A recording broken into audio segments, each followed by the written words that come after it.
Things go wrong. Common fallacies and errors of truth. You're likely to encounter many arguments that have false or unacceptable premises. Sometimes, this is simply a case of someone getting their facts wrong.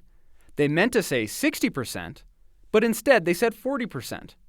Or perhaps the first time an experiment was run, the results seemed to show one thing, but when the experiment was run the second time, the results were different. Now, if you listen carefully to a lot of arguments, you'll find there are some patterns in the types of errors commonly found. These errors of truth, called fallacies, are less about getting the details wrong and more about mistaken ways of thinking about premises and claims. In this episode, you'll learn about 4 common fallacies that people tend to make when presenting the facts of their argument. In addition, you'll learn about another common error made when presenting evidence in an argument, ignoring counter-evidence, and trying to pass off an incomplete truth as complete. The either-or fallacy. One common error is the either-or fallacy. It's also known as the black and white fallacy or a false dichotomy. When someone presents 2 options as if they're the only possible options, when actually there are more options available as possible solutions, that's a false dichotomy.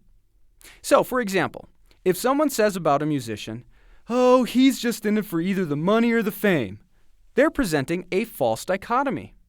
They're suggesting that the only possible conclusion you could draw about the celebrity is that he's after money or he's after fame. But are those really the only 2 reasons someone might pursue a career in music? You could probably list a lot of reasons why someone would want to be a musician. In addition, even if they were the only 2 options, does it really have to be one or the other? Couldn't someone be in it for both the money and the fame? This is another way that either-or fallacy can be presented, as though you're forced to choose between 2 options when you don't have to choose one or the other. They might not be mutually exclusive. That is, it's possible to have both. In both cases, simply accepting the options presented leaves us ignorant of other possibilities. By presenting the case as if there were only 2 options, the person making the argument might be deliberately trying to force you into a particular choice. You should watch out for such forced choices and be alert to overlooked options. Fallacy of composition. Another common error is called the fallacy of composition. It happens when someone assumes that what is true for individual parts must be true for the whole they're part of. For example, we often assume that a sports team that has a lot of individual superstar players will be a great team, but that's not always true. Sometimes, a team can be comprised of individual players who are each the best at their respective positions, but they fail to learn how to play together as a team, and thus the team struggles. Now, on the other hand, a team with less individually talented players might be able to work together so effectively that the team itself excels. In order to avoid falling prey to this fallacy, you should remember that the characteristics of individual parts are not necessarily reflected in the characteristics of the whole. Sometimes the sum is greater or better than the parts, and sometimes it's less or worse. Fallacy of division. An additional common error is the fallacy of division, which is the opposite or flip side of the fallacy of composition. Here, what is true of the whole is mistakenly assumed to be true of the parts.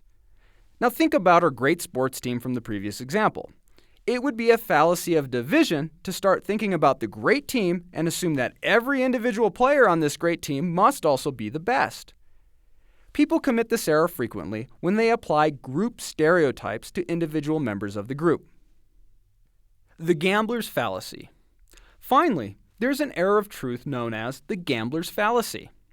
So let's say you and a friend are in Vegas and you hit up a casino and you're watching one of the roulette tables. Spin after spin, it keeps coming up black. After watching the ball land in black more than 20 times in a row, you decide to step up to the table and you tell your friend, "I'm putting everything on red. It's been black so many times in a row, it has to be red this time. It's due." You've just committed the gambler's fallacy. Now, while it may seem like the next spin should be red, how many times in a row can it really be black? In reality, The odds of whether it comes up red or black are exactly the same every spin. It doesn't matter how many times black has come up, or how improbable it seems that it could be black again. The odds remain the same. Eventually, because of those odds, the spin will end on red, but you have absolutely no way of knowing when that will actually happen. Ask yourself, what would cause whatever you're considering to be different? Now, if you can't think of a logical cause, then assume what happened last time, or the last 20 times for that matter, has no effect on the next one. The gambler's fallacy is in play anytime we argue that because X has happened so many times previously, then Y must be due to happen. Sometimes the fact that X has happened will make it more likely for Y to happen. For example, let's say it's final exam week, and you're cramming so much you only get 2 hours of sleep each night for 5 nights in a row.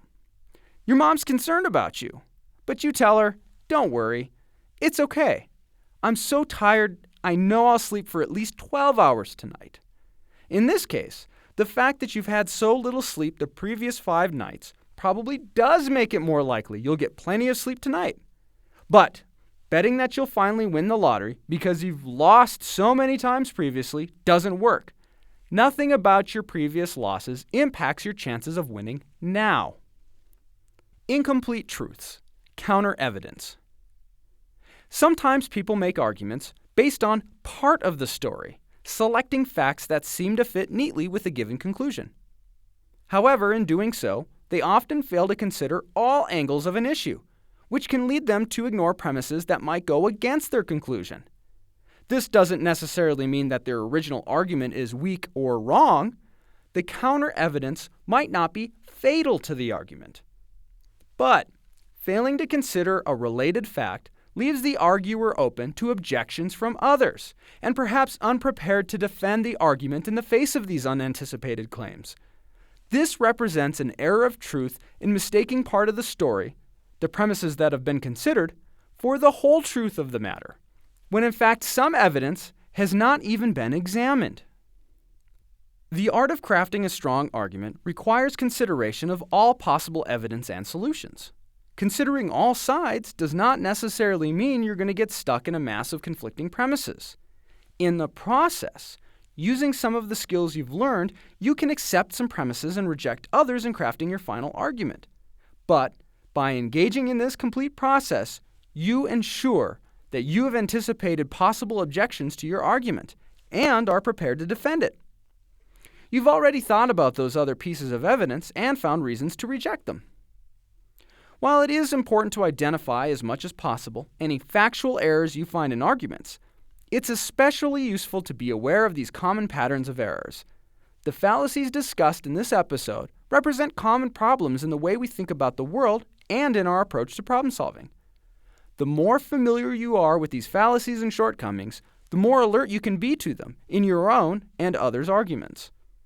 Also, be sure to consider all angles of your argument. You don't want to leave yourself open to objections or counterclaims. Use the skills you've developed to craft a successful argument.